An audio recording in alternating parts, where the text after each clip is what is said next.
Le cinéma est mort. Pas besoin de caméra, pas besoin d'acteurs, pas même besoin d'une équipe. Aujourd'hui, une intelligence artificielle peut faire tout ça toute seule. Ce qu'on appelait du cinéma est en train d'être redéfini. C'est plus une affaire de plateau, de studio, c'est une affaire d'algorithme. Et pendant qu'on débat de savoir si l'IA c'est bien ou mal, pendant ce temps, l'IA avance vite, très vite. Bon, j'abuse un petit peu dans cette introduction, mais c'est vraiment pour vous secouer. Parce qu'aujourd'hui, on attaque un sujet que tout le monde évite. Est-ce que l'intelligence artificielle est en train de tuer le cinéma ou de le réinventer? On va voir ensemble ce que l'IA sait déjà faire aujourd'hui, et croyez-moi, c'est bien flippant. On va également voir jusqu'où ça va dans les prochaines années, et je vais vous donner mon avis concret de créateur, ce que ça change vraiment. Mais je dis pas ça au hasard, je suis réalisateur et monteur, j'ai ma propre boîte de production Revodia. On a déjà accompagné des gros créateurs YouTube à faire leurs premiers concepts où on les a aidés sur leur montage. Et j'adore le cinéma, je bosse déjà sur pas mal de courts-métrages. Donc autant vous dire que cette révolution, je la vis à 100%. Bref, je vais vous dire ce que j'en pense concrètement, et on est parti. Chapitre 1. L'IA dans le cinéma d'aujourd'hui. Bon, on va être clair, l'IA dans le cinéma, c'est plus juste une promesse du futur. Ça existe vraiment. Et ça explose tout en ce moment. Il y a encore 2-3 ans, je m'en rappelle, j'étais en voyage et je découvrais Midjourney pour la première fois. Quand c'était encore sur Discord et que tu devais envoyer le prompt directement sur un channel. Et déjà à ce moment, j'étais bluffé. Et puis quand les vidéos sont apparues, certes, c'est vraiment incroyable, mais on se rendait bien compte que c'était fake, que ça créait vraiment l'intelligence artificielle. Des visages figés, des plans rigides, un rendu propre mais un peu bizarre. Bref, tu pouvais pas te tromper, c'était de l'IA. Mais là, en 2025, les choses ont changé. Déjà, Google a sorti VO3 et c'est une claque. C'est un modèle qui te permet de générer des vidéos ultra réalistes avec un seul prompt, à partir d'une simple description en texte. Tu tapes « Un vieil homme donne son avis sur l'automobile dans un salon de voiture » et boum, VO te sort un plan cinématographique en 1080p, lumière naturelle, mouvement de caméra fluide, dialogue, tout y est, c'est incroyable. D'ailleurs, je vous mets des images à l'écran, tu peux littéralement storyboarder quelque chose et ça apparaîtra en vrai. On assiste à des avancées majeures qui vont vraiment bouleverser le monde du cinéma. Que ce soit en pré-production pour générer des storyboards animés, des moodboards ou même des séquences entières de prévisualisation. Et ça, c'est juste la partie visible, parce que dans les coulisses, l'IA a déjà pris position. Dans les studios pro, l'IA, ça sert à restaurer d'anciens films automatiquement image par image, avec l'upscaling et toutes ces méthodes, rajeunir numériquement des acteurs avec un niveau de précision qui était impensable il y a 5 ans, réanimer des comédiens décédés à l'écran, ou encore doubler un acteur dans n'importe quelle langue avec sa voix d'origine. Grâce à des IA vocales qui imitent parfaitement le timbre, l'intonation et les émotions. L'acteur parle en japonais sans l'avoir appris, d'ailleurs ça arrive même dans la musique avec l'IA Suno qui peut inventer des musiques de zéro, que ce soit chanter, rapper ou même de la drill. D'ailleurs je vous mets un extrait tout de suite, je pense que ça va très rapidement commencer à être utilisé dans le cinéma.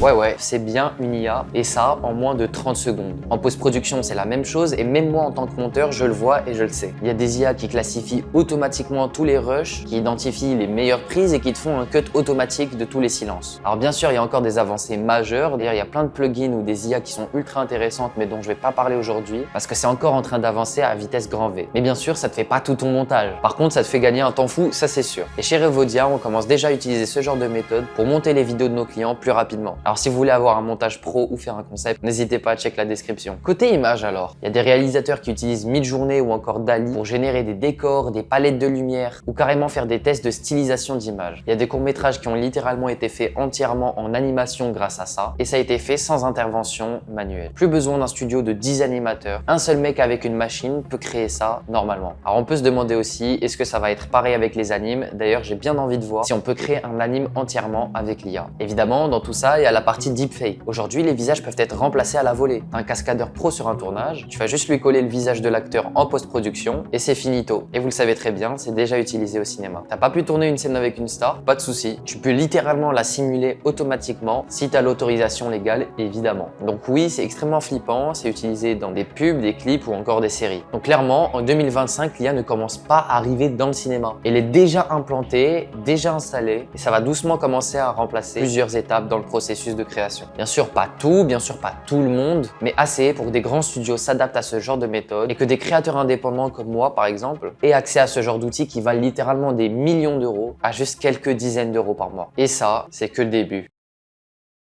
Chapitre 2, les outils IA qui changent tout, vraiment. Ok, maintenant qu'on a vu où en est l'IA actuellement, on va rentrer plus profondément dans les outils incroyables qui sont sortis récemment et qui changent vraiment tout. Parce que ce qui va bouleverser le game, c'est pas les idées, c'est ce que tu peux en faire concrètement. Et là, accroche-toi parce que les outils qui sont sortis récemment, c'est juste dingue. Évidemment, on va pas parler de ChatGPT qui peut déjà nous aider sur le scénario ou sur la partie écriture, mais on va parler production et post-production. Le premier outil assez incroyable, c'est Xfield AI. Celui-là, perso, je le trouve incroyable. Xfield, c'est un outil qui prend juste une image, vraiment juste une, et qui te génère une séquence ultra mouvementée, ultra fluide. Je vous mets des images au montage. Là, par exemple, je vais te montrer une course-poursuite qu'un gars a fait uniquement avec des images. Et le rendu, je vous jure que tu peux voir ça sur grand écran et te dire que c'est normal. Ils ont plus de 50 mouvements professionnels, que ce soit du panneau, du dolly ou encore du FPV, bref, t'as de tout. Et le rendu est bluffant. Donc, fini la galère de louer une grue ou de faire des VFX ultra chers et qui prennent énormément d'énergie et de temps. Parce que maintenant, pour un réalisateur indépendant ou un créateur solo,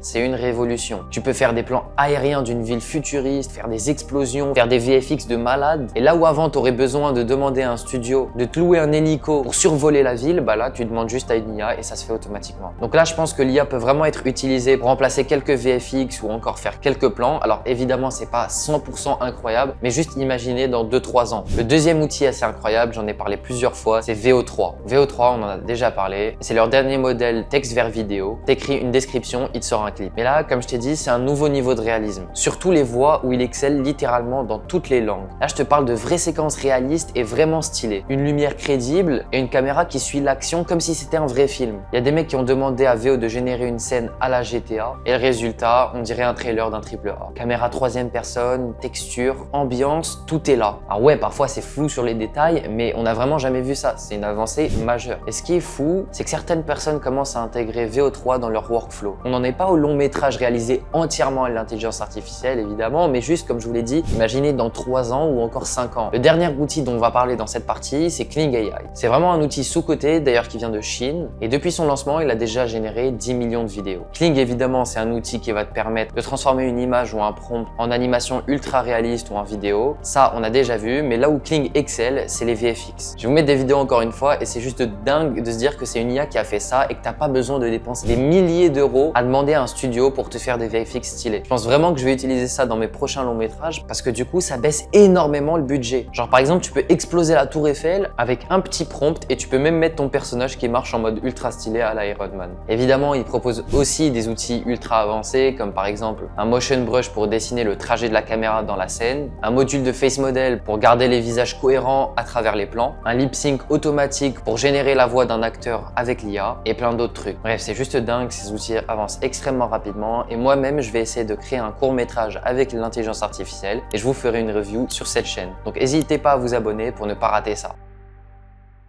Chapitre 3, le futur de l'IA dans le cinéma. Ok, maintenant on se projette un petit peu. Parce que tout ce que je vous ai montré jusqu'à ici, c'est déjà fou. Mais c'est que le début et les avancées s'avèrent être exceptionnelles. Et ça veut dire qu'une chose. Ce qui nous impressionne aujourd'hui va être éclaté dans 2 ans. Juste imagine, dans 5-10 ans, tu pourras créer un court-métrage entièrement à l'IA. Juste en décrivant chaque scène à la voix. Genre, ok, je veux une scène d'ouverture en drone sur une ville futuriste avec un mec qui court sur un toit sous la pluie. Et bim, le plan se génère. Lumière, caméra, ambiance. Ça, déjà, tu peux le faire. Mais imagine que tu continues ton prompt à chaque fois à la voix et que l'IA génère tout en direct. Et c'est pas de la science-fiction, il y a déjà des gens qui essayent de faire ça avec des prompts chaînés. Et quand on voit VO3 aujourd'hui, on se dit mais où est-ce que ça va aller? VO4, VO5, ça va ressembler à quoi? Et là, il y a aussi une théorie du cinéma qui fait froid dans le dos. Le cinéma à la demande. Tu te connectes à Netflix, mais au lieu de choisir un film dans le catalogue, tu rentres une phrase. Je veux un film de braquage à Paris, ambiance années 70 avec des personnages à la Tarantino. Et la plateforme te génère un film original rien que pour toi. On parle d'un Netflix personnalisé, algorithmiquement produit. Et vous moquez pas parce que l'idée est déjà sur la table. Il y a des gens qui y bossent. Et franchement, vu la vitesse à laquelle ça va, faut pas parier contre. Mais c'est pas juste le fantasme du film automatique. Là où l'IA va vraiment impacter les créateurs au quotidien, c'est sur toutes les tâches chiantes, répétitives, les trucs longs, un peu techniques. Le montage, tu pourrais juste dire choisis la phrase où il y a le plus de colère et cut juste après et l'IA pourrait le faire. Besoin de retoucher un plan, genre il y a un micro qui traîne dans le cadre, bah pas de souci, l'IA peut le faire aussi. Clic droit, supprimer l'objet parasite et c'est retiré. Et d'ailleurs, ça existe déjà sur Photoshop. Tu filmes sur fond vert et et tu recrées tout un décor derrière, bah pas de souci, l'IA pourra aussi faire tout le compositing. Plus besoin de 6 semaines de travail acharné pour faire ça. Et côté du cinéma d'animation, il y a aussi une vraie révolution. Déjà aujourd'hui, l'IA transforme des croquis en animation ultra fluide. Elles peuvent même te générer des frames intermédiaires pour transformer du 10 fps en 30 fps par exemple. Mais demain, tu fais ton storyboard avec l'IA, tu décris le style, tu peux l'envoyer et tu auras ton animé prêt à être monté. Ça d'ailleurs, j'ai vraiment envie de tester, je vais voir si j'en fais une vidéo aussi. Mais attention, ça veut pas dire que tout devient artificiel. On aura toujours besoin d'un vrai jeu d'acteur, d'une vraie lumière et d'une vraie voix humaine. Parce qu'il y a des choses que l'IA ne peut toujours pas capter. L'émotion brute, le regard qui tremble, le silence qui dit tout. Mais autour de ça, tout va s'accélérer. Prévisualisation, essai de montage, variation de scène, clean-up, effets visuels ou sonores, on aura vraiment un super assistant invisible, toujours dispo, jamais fatigué, ultra technique. Et c'est là qu'on entre en jeu, nous les réalisateurs, les créateurs. Parce que l'IA est puissante, certes, mais elle reste un outil. Elle exécute, elle ne ressent pas tout, elle n'a pas d'intention. Notre taf, ce sera de garder la vision, le style et le sens. Et si on s'en sert bien, ce futur, franchement, il peut être grandiose.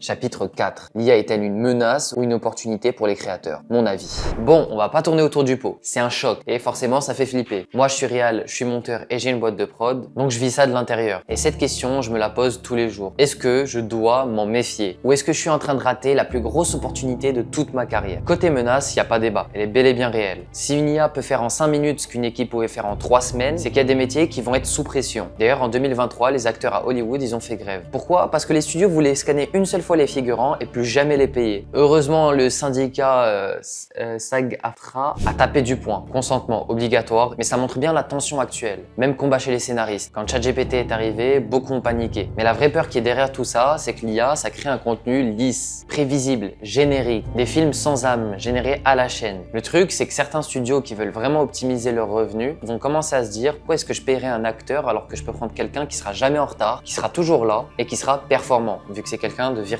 Et c'est pas juste une peur irrationnelle. On l'a vu dans la musique, on l'a vu dans la photo, et le cinéma pourrait suivre. Mais maintenant, retournons la pièce et regardons l'autre face. Parce que personnellement, malgré tout ça, je reste quand même extrêmement optimiste. Pourquoi? Parce que l'IA bien utilisée, ça peut être une arme de création massive. Pas pour remplacer l'humain, mais pour le booster, l'amplifier. Prenons un exemple très concret, la préparation de tournage. Avant, je devais chercher sur Pinterest, chercher des lieux, storyboarder à la main pour avoir un moodboard sympa. Maintenant, je décris juste une scène à l'IA, crépuscule, forêt magique, silhouette en robe blanche qui danse, et bam, je reçois une image, je reçois un mood, je peux tester plein d'ambiances pour affiner ma vision. Et derrière ça, je gagne un temps fou. Encore un exemple, la post-production, comme j'en avais parlé précédemment, je le redis maintenant. Avant, t'avais un fond vert, t'envoyais à une équipe de VFX et ils te chargeaient 4000 €. Aujourd'hui, tu peux faire des tests avec l'IA et ça peut même très bien fonctionner. Si ça fonctionne, j'avance, si ça marche pas, j'itère, c'est pas grave. Parce que c'est rapide, c'est agile et c'est économique. L'IA devient un assistant, mais c'est toujours moi qui donne la direction. Et comme on l'a dit, ça bénéficie énormément aux créateurs indépendants. Tu vas pouvoir répliquer des VFX ultra coûteux, tu vas pouvoir créer des scènes beaucoup plus rapidement, comme la scène de course-poursuite dont je t'ai parlé tout à l'heure qui serait extrêmement compliquée à faire dans la vraie vie et qui dans l'IA est assez dingue quand même. Mais attention, qui dit pouvoir dit aussi responsabilité. Parce que si on utilise l'IA sur tout et juste pour faire du contenu fast-food, TikTok et un truc qui a vraiment aucune âme, bah évidemment ça va tuer la magie, ça va se voir. Et oui, là ce sera une menace. Mais si on l'utilise comme une extension de notre créativité, comme un outil pour produire des choses qu'on n'aurait jamais pu faire tout seul, alors on rentre dans une ère incroyable. Alors mon avis c'est quoi? Comme je vous l'ai dit, je suis clairement optimiste, mais je suis aussi pas naïf. L'IA va transformer nos métiers et d'ici 5 à 10 ans, je pense que l'intelligence artificielle dans le cinéma, ça va représenter 30% du travail. L'IA va transformer nos métiers, ça c'est sûr, mais elle ne va pas détruire les artistes, elle ne va pas nous tuer. Elle va surtout tuer la paresse, la répétition et la routine. Les storytellers auront toujours leur place, les créatifs aussi. Les gens qui ont une vision, qui ont un truc à dire, ils resteront toujours là. Au fond, ça restera toujours du cinéma, du vrai, avec du cœur, avec de l'émotion. La révolution arrive, qu'on le veuille ou non, qu'on soit contre ou non. Donc à tous les artistes, adoptez l'IA parce qu'elle ne vous attendra pas.